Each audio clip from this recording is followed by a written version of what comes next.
Regresé de Afganistán y en cuanto puse un pie en el porche con la maleta, mi esposa me soltó. ¿Quién eres tú? Me quedé ahí parado, viendo a la mujer con la que llevaba 8 años casado. Claire, soy yo, David. ¿De qué hablas? Ella retrocedió, se metió a la casa y se agarró del marco de la puerta tan fuerte que los nudillos se le pusieron blancos. David murió. Mandaron su cuerpo hace 3 meses. Yo misma lo enterré. Su voz temblaba, pero en sus ojos había algo más. No alivio ni gusto de verme, sino un miedo que se sentía en el aire. Un miedo de verdad. ¿Por qué dices eso? Te he mandado correos, te he marcado siempre que podía. Hace 2 semanas hablamos del festival de Jake en la escuela. Mi hijo de 7 años se asomó detrás de ella, apenas alcanzando a ver entre sus piernas, y en cuanto me reconoció, se le iluminó la cara. ¡Papá! Quiso correr hacia mí, pero Claire lo agarró del hombro y lo jaló hacia atrás. ¡Jake, vete a tu cuarto, ahora! Su voz sonaba dura, autoritaria. Nunca la había oído así. ¡Pero es mi papá! ¡Ya volvió! Jake ya estaba llorando, forcejeando para soltarse. Mamá, ¿por qué no me dejas abrazar a mi papá? El rostro de Claire estaba pálido, casi gris.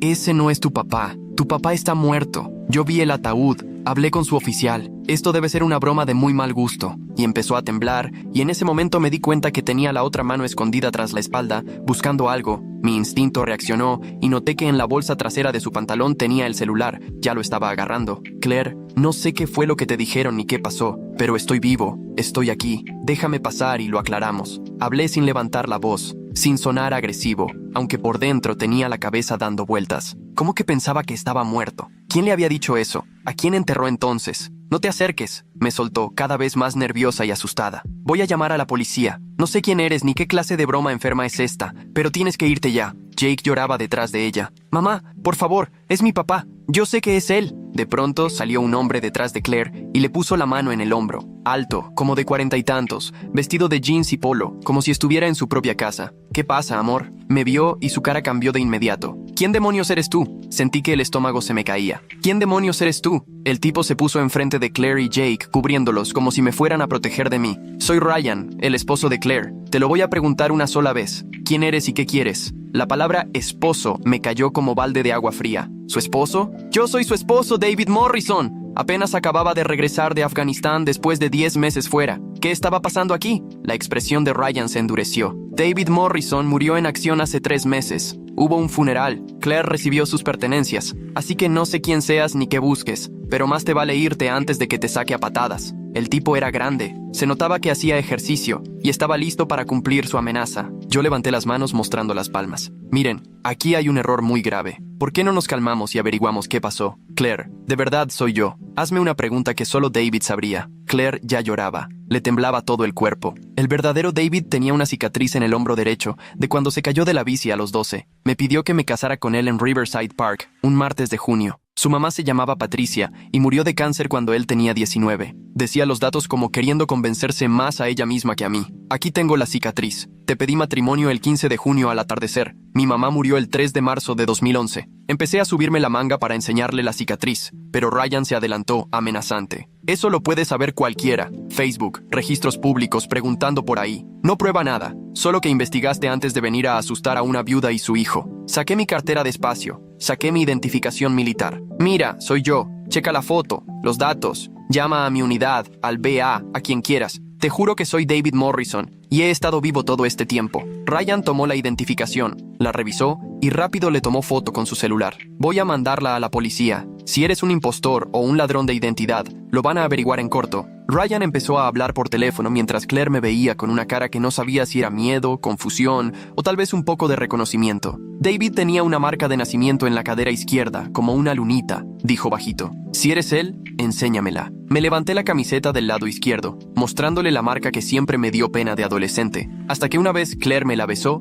y me dijo que le encantaba. Ella se tapó la boca, sorprendida. Dios mío, sí eres tú. Dio un paso hacia mí, pero se detuvo y volteó a ver a Ryan. ¿Pero cómo? Dijeron que habías muerto. El capitán Harrison me llamó. Me describió el ataque, que moriste por un explosivo. Mandaron tus placas, tu anillo, tus cosas. Sentía que me iba a desmayar. ¿Capitán Harrison? Yo nunca tuve un capitán Harrison. Mi comandante es el mayor Sullivan desde hace 2 años. Ryan seguía al teléfono, ya medio alterado. Sí, aquí sigue. Dice que es David Morrison. Tiene identificación militar y parece real. No, El verdadero David Morrison murió hace 3 meses. Yo fui a su funeral. La policía llegó en menos de 10 minutos. 2 patrulleros, que se veían medio escépticos, revisaron mi identificación y empezaron a hacerme preguntas. Respondí todo lo más tranquilo que pude, mientras Claire lloraba en la puerta y Jake se asomaba desde la ventana de arriba. Ryan se mantenía cerca de ellos, como perro guardián. Uno de los oficiales se fue a la patrulla para revisar mis datos y el otro seguía preguntando sobre mi servicio, el despliegue, la unidad. Después de lo que se sintió una eternidad, el primer oficial regresó con cara de confundido. La identificación es válida. David Morrison, servicio activo,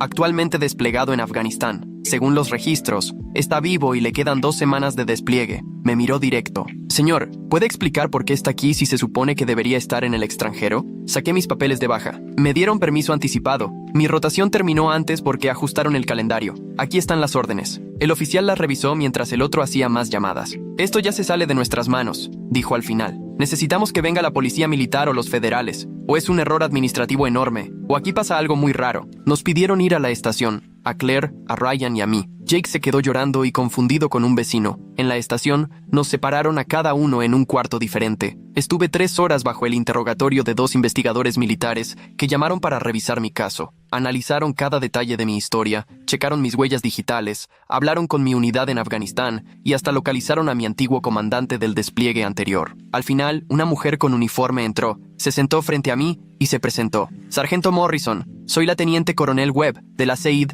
el Comando de Investigación Criminal. Tenemos un problema serio. Abrió un expediente y continuó. Hace 3 meses nos llegó una notificación, supuestamente de tu mando, donde informaban que habías muerto en acción. Se emitió tu acta de defunción, notificaron a tu familia y repatriaron un cuerpo a Estados Unidos, dándole todos los honores militares. Hizo una pausa. El problema es que, claramente, estás vivo, así que alguien se tomó muchas molestias para fingir tu muerte. Sentí la boca completamente seca. ¿Quién haría algo así? ¿Y para qué? Webb se acercó un poco. Eso es lo que necesitamos descubrir. La notificación llegó por los canales oficiales, pero al revisarla, hoy encontramos varias anomalías. El oficial que supuestamente firmó tu defunción no existe. La información de la unidad es correcta, pero los documentos tienen falsificaciones sutiles. Alguien que conoce los sistemas y los procedimientos militares armó todo un expediente falso sobre tu muerte. ¿Y el cuerpo? ¿A quién fue a enterrar mi esposa? Webb se puso seria. Estamos gestionando una orden para exhumar el cuerpo, pero por los tiempos y las circunstancias, pensamos que puede haber sido un civil afgano a quien identificaron mal,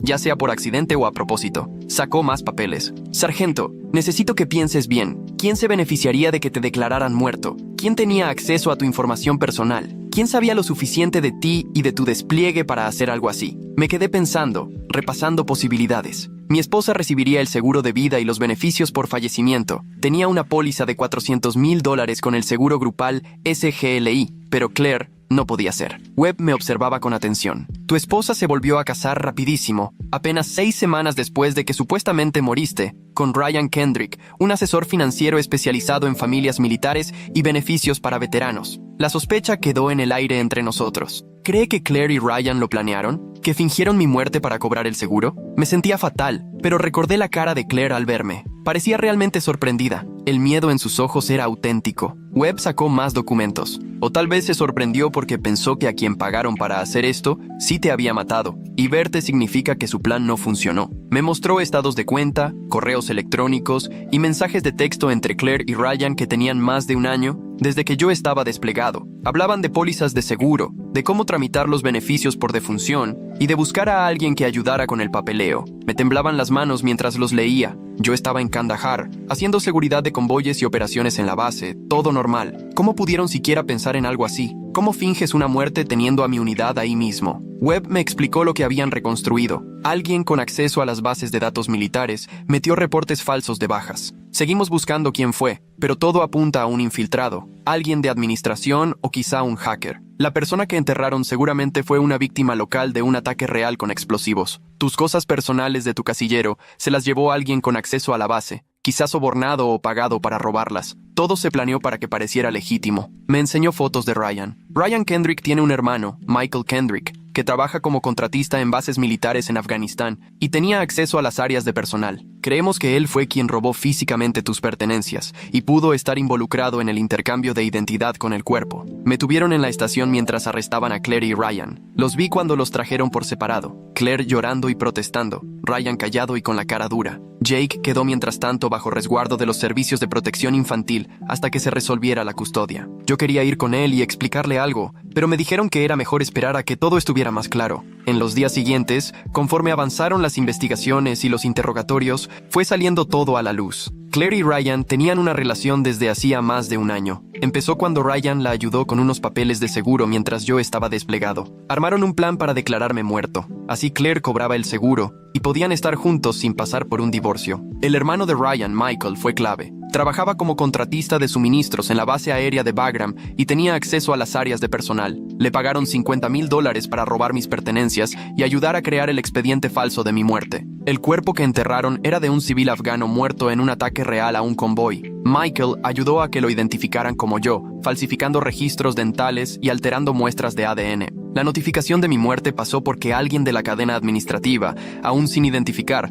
aceptó un soborno para procesar los papeles falsos sin checar nada. La aseguradora pagó los $400,000 a Claire en 6 semanas. Ella y Ryan ya habían gastado $75,000 en el enganche de una casa nueva, un coche para Ryan y pagar deudas. El resto lo tenían guardado en cuentas, planeando irlo sacando poco a poco para no levantar sospechas. Lo que no esperaban era que yo regresara 2 semanas antes por un cambio en la rotación. Si me hubiera quedado en Afganistán ese tiempo más, como estaba previsto, habrían tenido margen para mover el dinero y acomodarse. Cuando volví, pensaban que ya todo estaría tan amarrado que aunque alguien dudara, el papeleo sería muy difícil de seguir, pero mi regreso les cayó como balde de agua fría. La teniente coronel Webb me contó que al principio, Claire no quería aceptar que era yo, porque significaba admitir que su plan había fallado y que ahora enfrentaría consecuencias graves. El shock en su cara no era de alegría por verte vivo, dijo Webb. Era de puro terror porque no estabas muerto. Los cargos federales eran graves. Conspiración para cometer fraude, robo de identidad, declaraciones falsas ante agencias federales y robo de propiedad del gobierno.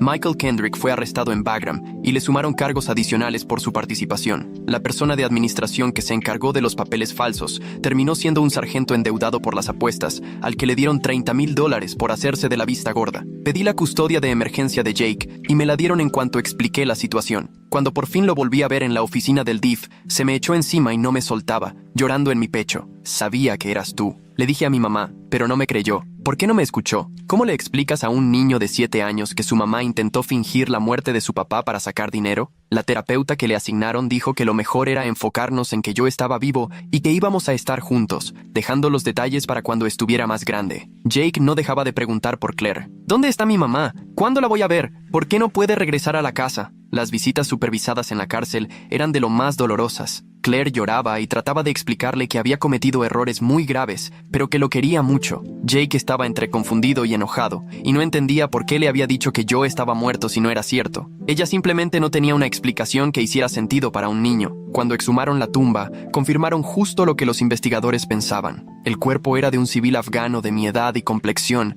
que había muerto en un ataque con bomba. Al final, lograron identificarlo y avisar a su familia en Afganistán, sumando otra tragedia a todo el asunto. A ellos les habían asegurado que su hijo tuvo un entierro digno, no que su cuerpo fue usado para un fraude de seguro. El juicio duró 8 meses. El abogado de Claire quiso hacer ver que Ryan la había manipulado, que ella no entendía bien lo que hacían y que estaba muy vulnerable mientras yo estaba desplegado. Pero la fiscalía destrozó esa versión con los mensajes y correos que mostraban que Claire planeó cada detalle. Ryan acabó con 15 años en prisión federal, su hermano Michael, 12. El sargento que hizo los papeles, 8. A Claire le dieron 10, con posibilidad de salir a los 7 si se portaba bien y pagaba lo que debía. La aseguradora los demandó para recuperar los $400,000, más intereses y gastos legales. Embargaron la casa que Claire y Ryan habían comprado. El banco recuperó el carro, y el dinero en las cuentas fue congelado y vaciado. Aún así, quedó una deuda de más de $200,000 que Claire tendría que pagar el resto de su vida. Yo fui armando mi vida otra vez, paso a paso. El ejército me dio una licencia larga para poder atender todos los trámites y ayudar a Jake a adaptarse. Íbamos a terapia 2 veces por semana, él para enfrentar el trauma y la pérdida, yo para procesar la traición y la rabia. Había días buenos y días malos. Jake soñaba con ataúdes y funerales. Yo tenía pesadillas en las que regresaba a casa y mi esposa quería verme muerto. Cuando volví al servicio, mi unidad me apoyó, pero la historia ya había corrido por toda la comunidad militar y era imposible evitar los murmullos y las miradas. El tipo al que su esposa le fingió la muerte. El soldado que lo enterraron vivo, el que volvió y encontró a otro en su casa, Mi comandante me ofreció cambio de base y acepté, no solo para alejarme del escándalo, sino también para que Jake pudiera empezar de nuevo en otro lado. Nos mudamos a Colorado, donde me dieron trabajo entrenando a nuevos reclutas. Era un buen puesto, porque podía estar en el país y estar cerca de Jake. Salir con alguien era impensable. ¿Cómo le cuentas tu historia a alguien nuevo? Mi ex esposa está en prisión federal por fingir mi muerte para un fraude de seguro. No es tema para una primera cita. Lo intenté un par de veces, pero siempre terminaba saboteando todo en cuanto se ponía serio, sin poder confiar en que no me iban a traicionar otra vez. Jake fue preguntando menos por Claire con el tiempo. Las llamadas supervisadas desde prisión eran duras. Claire lloraba y pedía perdón, pero no podía explicarle de manera que él entendiera por qué hizo lo que hizo. Al final, Jake me pidió dejar de hacer las llamadas porque lo ponían muy triste, y yo lo apoyé. No lo obligué a seguir. Claire tomó sus decisiones y ahora le tocaba vivir con las consecuencias. 2 años después de todo, recibí una carta de Claire desde la cárcel. Me contó que había estado en terapia y en programas de 12 pasos, y quería disculparse, explicar, de alguna manera arreglar las cosas. Escribió que su relación con Ryan empezó inocente y se le salió de las manos, que se convencieron de que a mí no me iba a pasar nada porque nunca me enteraría, que el dinero le daría a Jake seguridad y oportunidades. Dijo que verme vivo en el porche la destrozó porque llevaba 3 meses creyendo que yo estaba muerto, llorándome mientras se sentía culpable por el dinero. Según ella, terminó creyéndose la mentira. Leí la carta una vez y la guardé. Tal vez algún día pueda perdonar, pero todavía no. No mientras aún me despierto dudando si todo está bien, si alguien más planea algo en mi contra.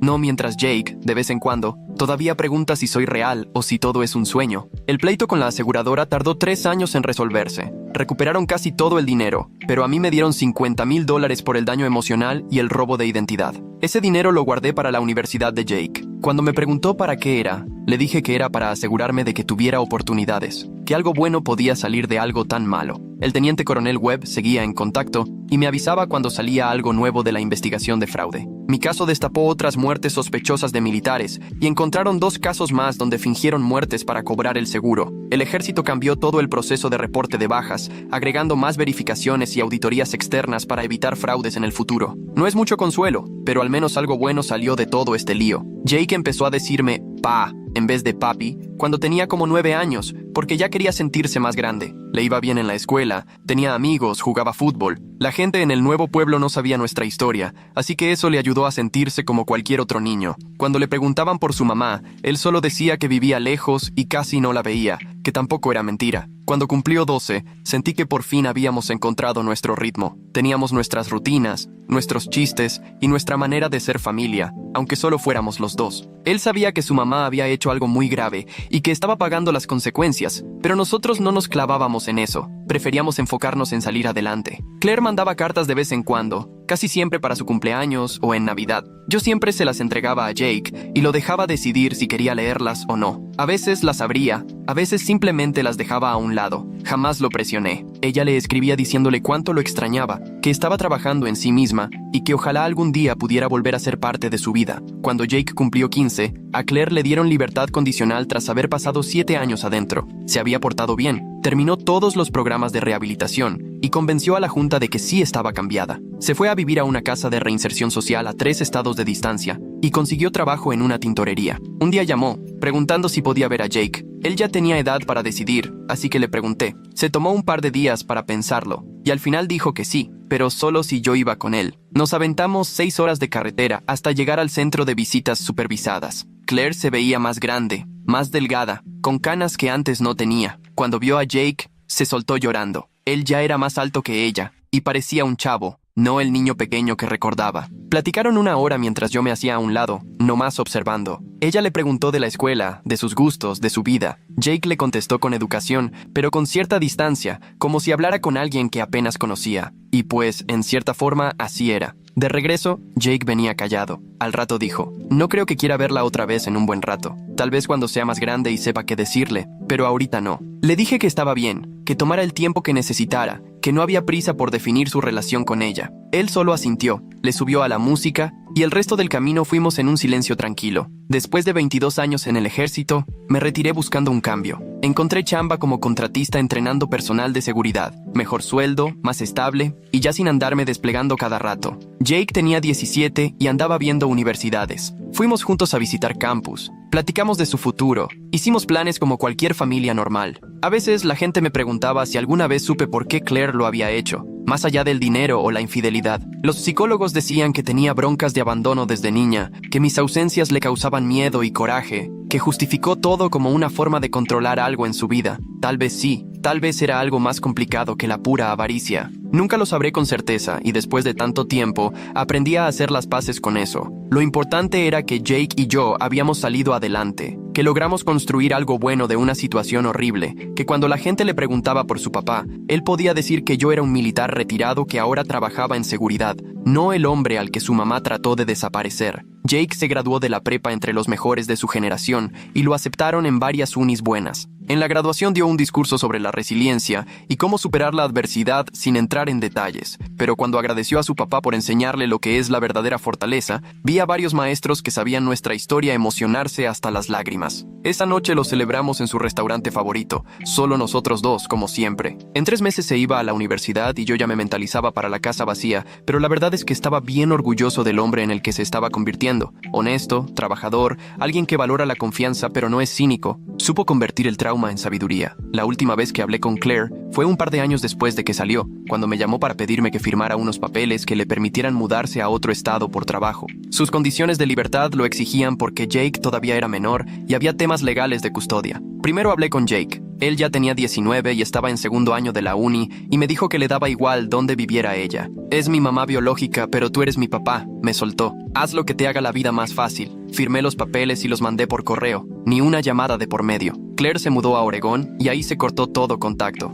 Jake nunca volvió a mencionarla y yo tampoco. Se volvió solo un dato más de nuestro pasado, no alguien presente en nuestras vidas. Ahora, viendo todo con la distancia de los años, me doy cuenta de cómo me cambió todo eso. Ahora soy más cuidadoso con la confianza, más consciente de que cualquiera puede esconder cosas bien oscuras detrás de una cara familiar. Agradezco los pequeños milagros, haber llegado a casa cuando llegué, que Jake fuera lo bastante chico para adaptarse, pero lo suficientemente grande para recordar la verdad, que el ejército investigó y destapó otros casos de fraude. A veces me viene a la cabeza ese universo alterno en el que me quedé 2 semanas más en Afganistán. ¿Me habrían matado de verdad? ¿Claire y Ryan habrían salido impunes? Nunca lo sabré, y ya aprendí a estar en paz con esa incertidumbre. Lo más difícil ya no es la traición en sí. El tiempo y la terapia han suavizado ese golpe. Lo que más cuesta es pensar que durante 3 meses, mi hijo me lloró. Fue a un funeral por un papá que seguía vivo. Tuvo que vivir un duelo y una pérdida que nunca debieron existir. No puedo regresarle ese tiempo creyendo que yo estaba muerto. No puedo borrar las pesadillas, las idas a terapia, la confusión. Lo único que me queda es estar ahí cada día, demostrarle que sigo presente